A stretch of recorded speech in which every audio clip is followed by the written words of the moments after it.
بسم اللہ الرحمن الرحیم الحمد للہ وکفا وسلام علی عبادہ الذین اصطفیٰ اما بعد 8 رمضان المبارک بروز جمعرات 1447 ہجری۔ پیش ہے قرآن کریم کی تاریخ۔ حضرت عثمان غنی رضی اللہ تعالی عنہ کے جمع قرآن کے تعلق سے باتیں چل رہی ہیں۔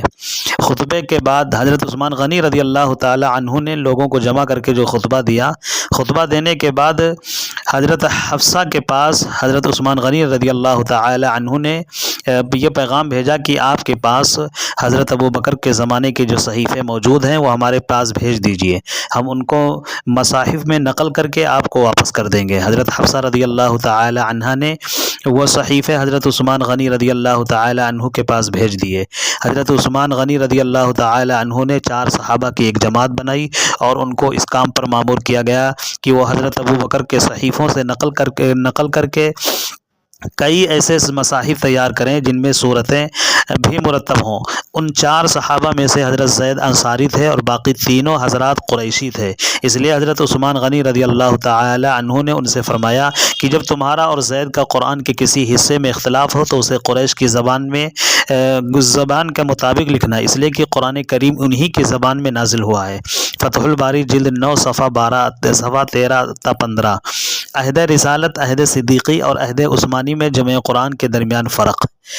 مذکورہ حضرات نے جمع قرآن کا جو کام انجام دیا اور وہ فرق جو عہد صدیقی، عہد رسالت اور عہد عثمان کے درمیان ہوا، اس کی تفصیل آپ کے سامنے پیش کی جا رہی ہے۔ نمبر 1، حضرت ابو بکر صدیق رضی اللہ تعالی عنہ اور حضور صلی اللہ علیہ وسلم کے زمانے میں جو نسخہ تیار ہوا تھا اس میں صورتیں مرتب نہیں تھیں، بلکہ ہر صورت الگ الگ لکھی ہوئی تھی۔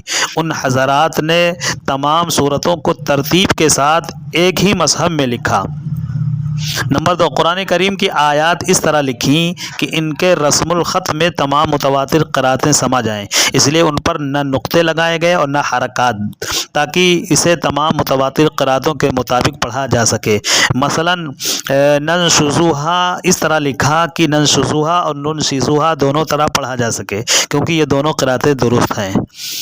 نمبر 3، اب تک قرآن کریم کا مکمل معیاری نسخہ جو پوری امت کی اجتماعی تصدیق سے مرتب کیا گیا ہو صرف ایک تھا۔ ان حضرات نے اس نئے مرتب مصحف کی 1 سے زائد نقلیں تیار کی۔ عام طور سے مشہور ہے کہ حضرت عثمان غنی رضی اللہ تعالی عنہ نے 5 مصحف تیار کرائے تھے، لیکن ابو حاتم سجستانی کا ارشاد ہے کہ کل 7 نسخے تیار کیے گئے تھے، جن میں سے 1 مکہ مکرمہ، 1 ملک شام، 1 یمن، 1 بحرین، 1 بصرہ، 1 کوفہ اور 1 مدینہ طیبہ میں محفوظ رکھا گیا۔ دیکھیے تفصیل فتح الباری جلد 9 صفحہ 17۔